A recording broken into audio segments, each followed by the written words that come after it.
This is a showcase of our prototype fluid simulation engine and its many features.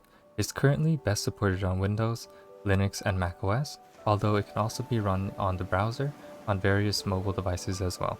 We plan to create a game with a handful of levels, which help to demonstrate some of the possibilities of our engine. So far we have built 2 levels. In the first, we introduce the player to the basic premise of our game. We have beer sloshing around, and the goal is to fill the cup entirely. Here, the player will experience manipulating fluids in real time. Once the cup is filled, the level ends, and the player is given a score of stars.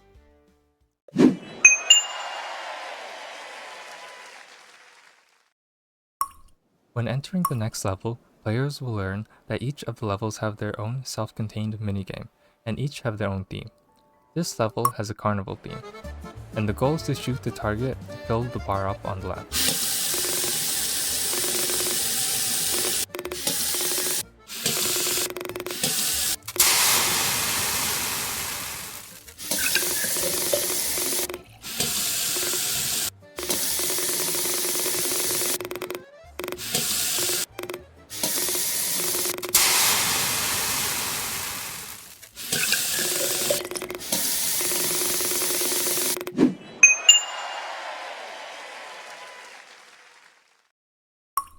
More levels are currently being worked on. Our goal is to have 10 levels with unique and interesting game mechanics. The next demo that I would like to showcase is the sandbox scene.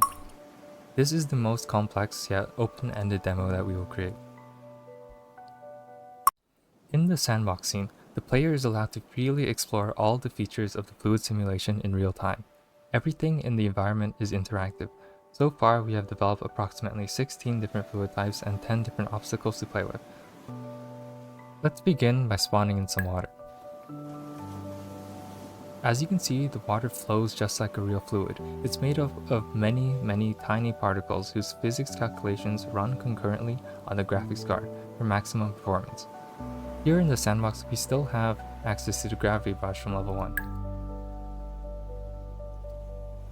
which lets us attract and repel particles with our mouse input. We have more control here on how big the area effect should be and how strong it should be as well.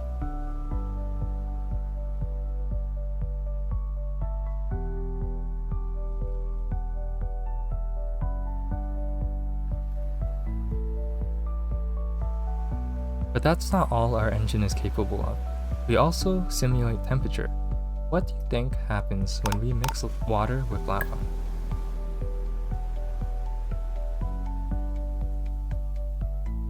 Of course, the water evaporates and turns into steam. We're not only capable of simulating fluids, but gases as well. Let's clear the screen and explore some other fluid types we have to share. Here we have honey. It clearly acts differently from water. It's much thicker and more viscous, just like real honey.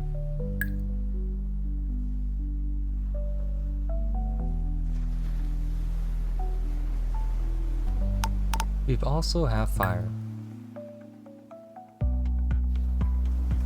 And we've got smoke as well. And we have different flammable substances like gas and oil. Let's spawn some oil and ignite it for fun.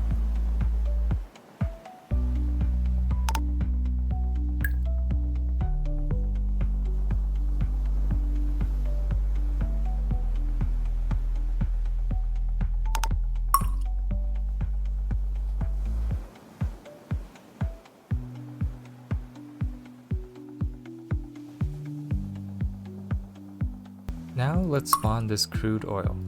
It's supposed to burn dirtier and produce more smoke.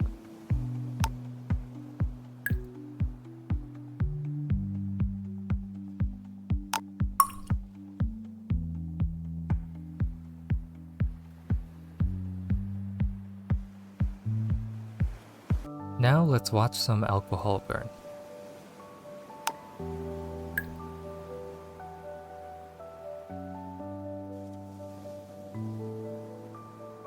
Now let's see how gas burns.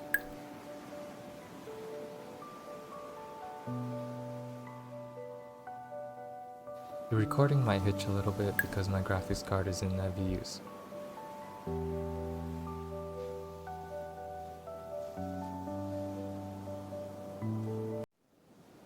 Very cool. Now, speaking of cool, I forgot to show what happens when you cool down water. I'll be using this cold fire type to cool down the water. It's the opposite of fire. Instead of heating things up, it cools things down.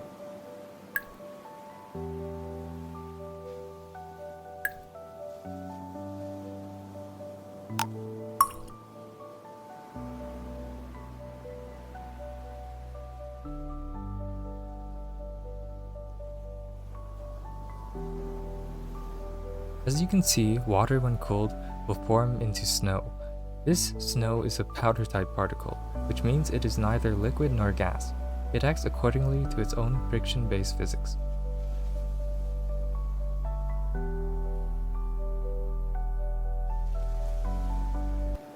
Similarly, lava when cooled will turn into gravel or stone particles such as this.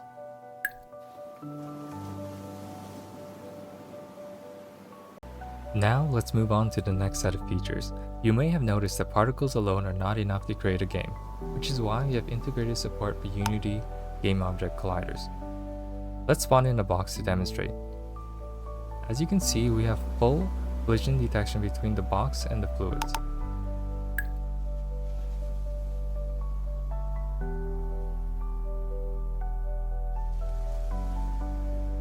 The box can be rescaled, rotated, and even deleted seamlessly.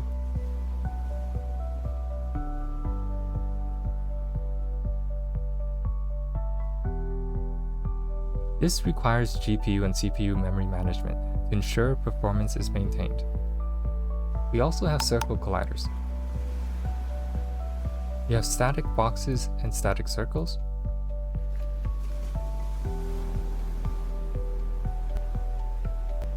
And we have custom shapes like propellers.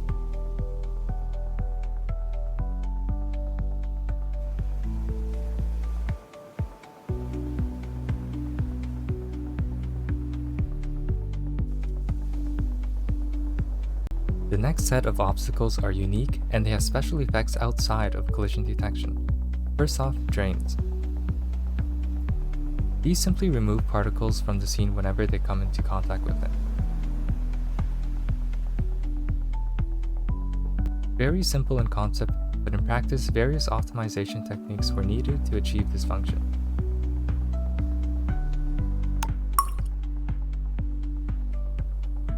Next, we have thermal boxes. These interact with the particles physically and temperature-wise. Particles that enter this box will be brought to a predetermined temperature, based on the conductivity parameter of the box.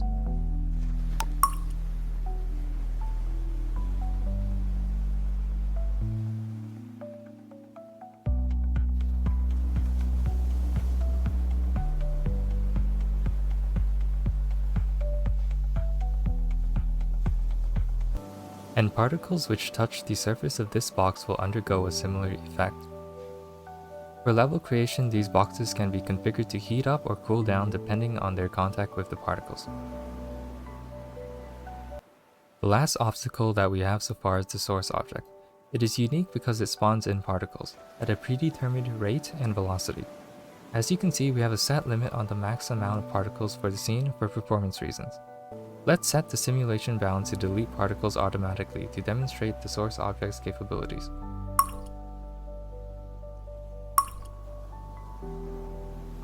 The source object is capable of being anything from a water spout, to being a Bunsen burner, to being a jet engine, to being a laser beam. Anything that involves summoning particles can be configured with the source object. I hope this gives you an idea of some of the possibilities of our fluid simulation. We believe it is capable of infinite possibilities. We will continue to develop our demo levels to show how it can be used in a variety of types of games, but it can also be used as an educational tool. As it is based in real-world physics, it has emergent properties such as water level equalization,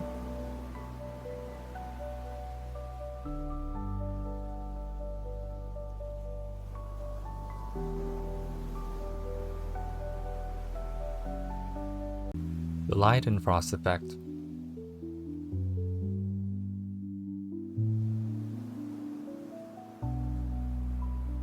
It can even simulate orbital mechanics with planets and atmospheres,